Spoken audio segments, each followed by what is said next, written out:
Yeah, g'day there folks. I'll just do a quick update before this rain sets in. There's going to be a big downpour here in Melbourne tonight, so I better get moving. Alright, here's a finger lime tree near the front wall, north facing. It's got a little bit of fruit on it. I'm not sure when they ripen, I think it's winter, but seems to like it right there. Here's the almond tree, which is probably 5 times bigger than when I put it in that spot. It's going to live permanently in that pot. It's a dwarf self-pollinating almond. And the lemon yellow cherry guava, it's got one fruit in there that held just about there, and it's fruiting again. I wasn't sure if it should have been growing as spindly as it was growing, so I've just tied it up gently just to try and keep it a bit more upright, because it was just growing almost horizontal in that spot. We got a huge crop of eggplant in front and backyard. This is the front yard, and just want to document this because I'm amazed how many kilos of produce we're producing now in this backyard. It was back and front yard. It was just grass and ornamental trees a few years ago. We just slowly added things and worked out what grows best where. Just squeeze little things in like this melon here, just wherever we can, and it doesn't look too untidy, and yeah, there's just more than enough to feed a family, so it's gone quite well. I put the dwarf persimmon in the ground last night and cut all the fruit off. It had about 15 fruit on it, and I just buried it down nice and low, sheltered from wind from all directions there. It only gets to 2.5 meters full height apparently, but it's just surrounded by eggplant. If you have a look under here, there's just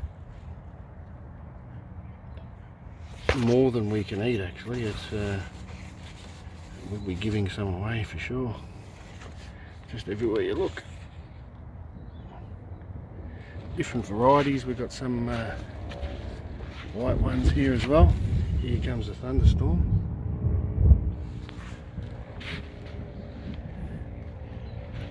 Blood orange seems to be doing all right.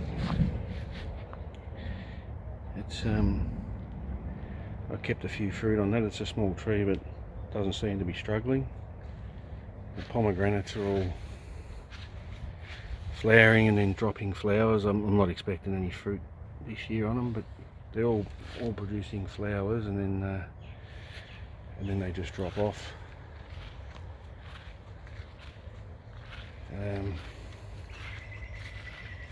Strawberry guava, it's tripled in size in about 4 months. Got plenty of fruit, and it's fruiting again. The gyro persimmon, a lot bigger. All this new growth.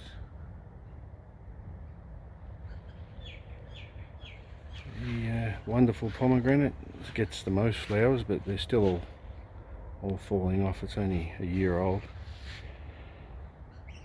And the blueberries have taken off. If we come over here on the dragon fruit area, I finally got the trellis finished. It's overkill, but I won't have to repair it, I don't think, in my lifetime.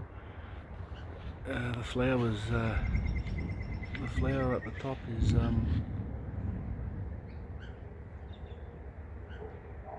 come along nicely.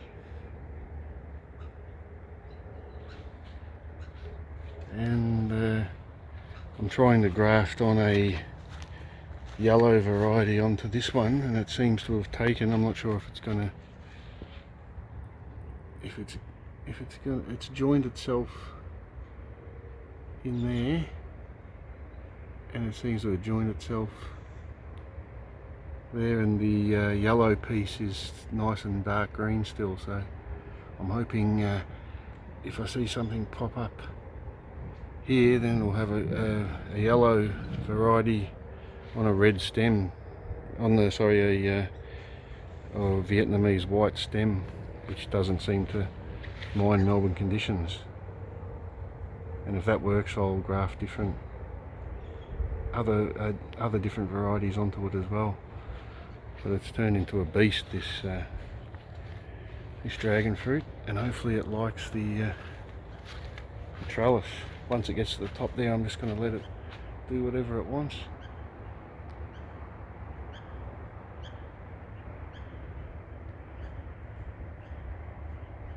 Cheers. Down the side here, we just got the vegetable section. Just utilising all the space we can. We get a lot of cucumbers and all sorts of things growing down here that grow quite well. A little celery bed here. We don't buy celery anymore. Grows quite well in the shade. Just come out and trim it as we need it.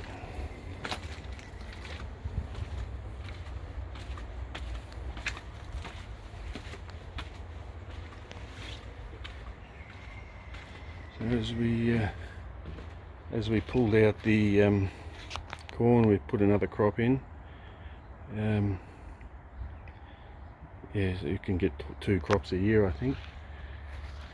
The feijoa, I'm not sure if it hung on to any fruit, but I'm not too worried if it fruits this year or not. At a nursery the other day, I saw a nice red papaya, so picked that up. I'll keep that inside in the winter, I think. And the spot in there is saved for a white sapote, grafted white sapote, but the waiting list, I've been told, is up to a couple of years. So we'll just use that area for vegetables until I can get my hands on one. I want a self-pollinating kampong variety, and I've been told it's up to a couple of years wait. We've got plenty of tomatoes, probably like everyone else in Melbourne this year. Plenty of cucumbers. We've harvested all these plums and the big nectarine there, all been harvested and put in the fridge. The ginger down the back is loving the semi-shade, and so is the galangal. Where I had them in full sun, they were struggling, but since I've put them in here, they're taken off. The beetroot, same. Plenty of persimmon on our bigger persimmon tree, and going to let that tree grow quite big. Actually, I'm going to remove this dwarf apricot here and put it in the centre of the yard, and then just let the persimmon grow as big as it wants. We picked some of this Avocado and used it in a soup, still green, just like they would with a papaya, and it tasted almost exactly the same. So I'm not sure if any of them are going to make it to turning yellow, or if they're all going to get used in soups. That's not my department, but we'll see how they go. Yeah, just various things here. We'll let the nectarine put on a bit of growth. Now the fruit's off it. Picked up all the fruit off the ground because some had brown rot, and I've read that if if you leave the fruit on the ground, the brown rot can stay in there over the warmer months and winter, and come out next spring or next summer. So yeah, squeezed in chilies everywhere. These mandarins, they seem to get weird curly leaves in winter. There's a few left on it there, but then in summer they come out really good. You can see the leaves from winter. I'm not sure why it does that. I asked the horticulturalist and they said, oh, it's just the cold weather, which makes sense because it seems to spruce up when it gets warm. Yeah, we've got tons of lemons on these dwarfs. That's all we really need. We don't use a lot of lemons, but rather than take up a lot of space, I just got these 2 dwarfs in pots, and this one's probably got 40 on it. The Hass avocado hasn't dropped any fruit that I'm aware, and they're getting quite good size now. Only went in the ground in September with a green trunk. You have a look at the size of some of these already, and the tree itself's looking quite healthy. I cut down my watering by about 80%. It's been quite a cool summer. As you can see, the big rain cloud about to come in. But yeah, I brought a moisture gauge from Bunnings and realised everything was wet. It was reading wet. So yeah, I'm only watering about once a week at the moment, and nothing seems to have minded. There's all the fruit still there. We harvested a lot of peaches off this miniature peach. And there's a little dwarf orange. The dwarf fig in the pot's doing quite well. This cherry almost died from overwatering, so I just completely stopped watering it. I haven't watered that one for about 6 weeks actually, and now it's come back. Another little peach there, Chilean guava, a bacon avocado. Yeah, look at that. I've been able to leave the cover off most of the time because the sun hasn't been that strong. Still got a green trunk on it, but it looks very healthy where it is. So does the red shatut. It's probably a year old now, and we got a little gooseberry, a little Cape gooseberry. Put it in the ground, and a few days later it had a few flowers on it, but a few days later the first fruit popped up.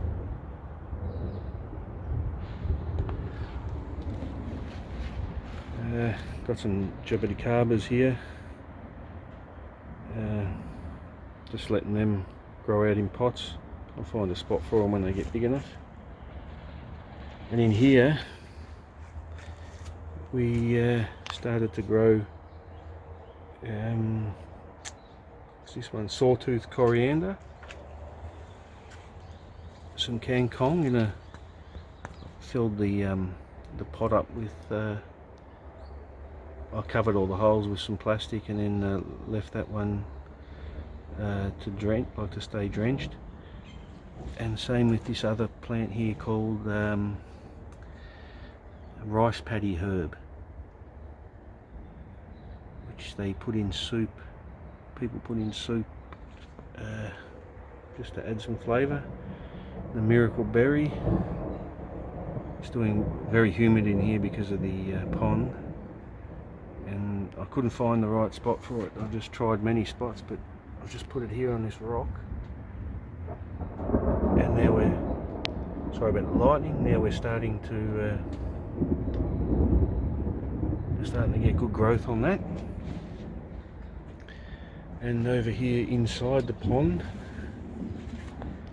I've put some more rice paddy herb, and this one's doing the best of them all. So once that establishes itself, we'll have a permanent supply, probably through winter too. We'll have to wait and see. This Jaboticaba, the first one I got, is really hasn't taken a backward step. It's really put on some growth. I keep this one constantly. I'm not worried about this one having wet soil. It's they seem to thrive in wet soil. So that one I still water regularly. The cucumber there. The longan I stopped watering too when I found it had wet soil and had droopy leaves like this. And since I stopped watering, just relying on the natural rainfall, it started to put out new growth. So even over here, it's put out new flowers. Whereas before that, everything was drooping like this, and I thought it was from the sun, so I added more water and just made it worse.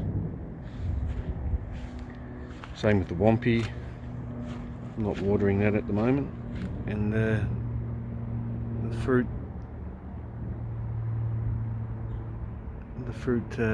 got a lot larger, and also put on some new growth down the bottom. So obviously I was over watering. Got some radish, beetroot around it. Asparagus still going good. After seeing the fruit on this wampy, which is a seedling, I'm not sure how it's going to taste. I decided to buy yam pay grafted variety and put it here. So that was going to be for a Jaboticaba, that spot, but when I saw that the wampy did well over next door, I just thought I'd put another wampy in here, which will give nice evergreen protection for the pond.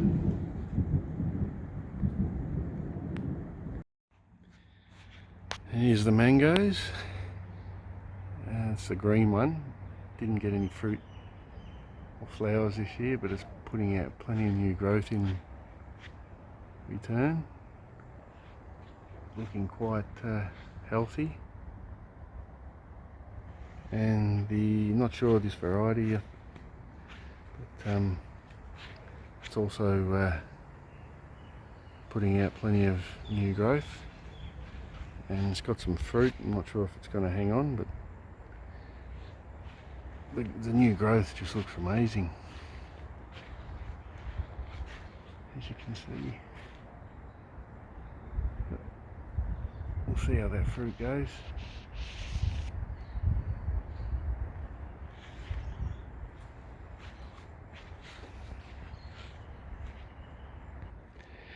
Where the fire pit is there, and just there I'll be putting in 2 more dragonfruit posts and a little raised bed to line up with the corner of that raised bed, and it'll just come out here to the end of the steel bed there, and just put I'll put 2 dragonfruit posts there with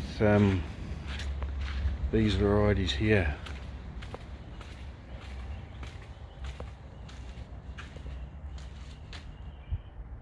We'll see how they go. Also down this this small area here, which gets plenty of shade, we've got oodles of tomatoes, and I've got a couple of young trees here just establishing. Got a grafted black sapote, a seedling black sapote, a yellow Jaboticaba, another lemon cherry guava, and plenty of kaffir lime on this potted one this year, first time it's fruited.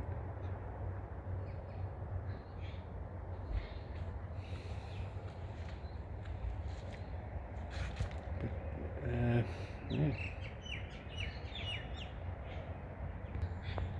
And even along the front fence we've used that small gap there for our basil, Thai basil, which looks quite ornamental anyway, and that's just self-sown. Just let it grow out and then we squeezed a few more chilies in there, so even a small little space like that can be utilised. One thing that's helped with the weeds this year is this pumpkin. I think it's a butternut pumpkin.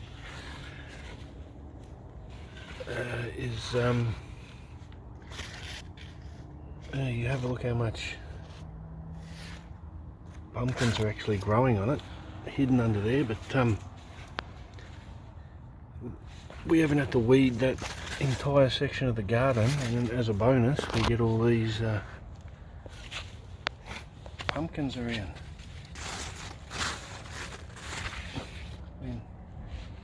I haven't counted them, but you can see them all through. Some are ready to pick actually. Look down the back there. I'd guess there's about 20 just in dead space there that I'd normally be jumping in there and picking out weeds, but instead in a month or two we'll be picking out pumpkins. So if you've got a spot like that just behind your trees, or it's not getting a lot of sun, but certainly putting out a lot of produce, put a large leaf Jaboticaba in this bed, and it seems to like that spot. I pulled out the Tamarillo, was just having too many problems. We've got some stevia in pots there. They come down this side area which is quite cramped.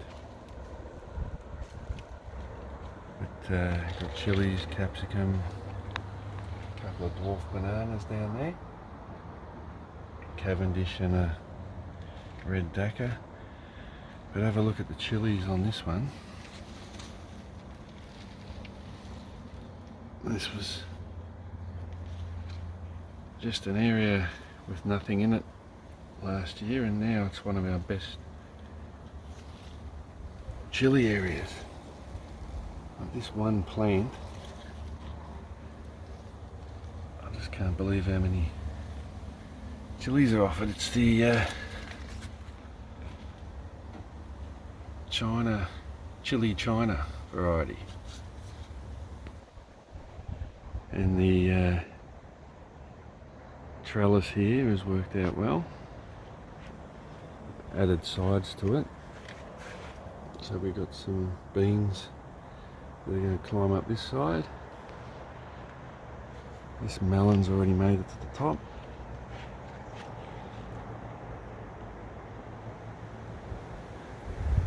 And got a lot of little melons on it. Just in a pot sitting on the concrete there. And this melon here, also just in a pot. It's got fruit on it, so it'll protect the water tanks in summer and give us some produce from an area where we couldn't grow anything else. Cheers.